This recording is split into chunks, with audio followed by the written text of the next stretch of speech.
আমি চাই এবার আর্জেন্টিনায় বিশ্বকাপ জিতুক। চলমান ফিফা ফুটবল বিশ্বকাপে লিওনেল মেসির আর্জেন্টিনাকে প্রকাশ্যে সমর্থন জানিয়ে বিশ্ব ক্রীড়ামোদীদের চমকে দিলেন ইসরায়েলের প্রধানমন্ত্রী বেনিয়ামিন নেতানিয়াহু। তবে আর্জেন্টিনার প্রতি তার এই অন্ধ সমর্থনের মূল কারণ কিন্তু কিংবদন্তি ফুটবলার লিওনেল মেসি নন, বরং দেশটির বর্তমান কট্টর ডানপন্থী প্রেসিডেন্ট হ্যাভিয়ের মিলেই। ইসরায়েলি কমেডিয়ান বেন বারুচের সঞ্চালনায় দ্য মোজো পডকাস্টে অংশ নিয়ে তিনি নিজেই এই চাঞ্চল্যকর তথ্যটি শেয়ার করেছেন।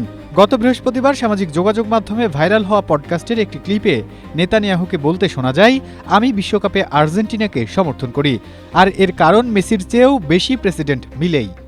স্ট্রবেরি সুপার ডটেড ও ক্লাসিক ভ্যারিয়েন্ট সেন্সেশন জাগুক শিহরণ।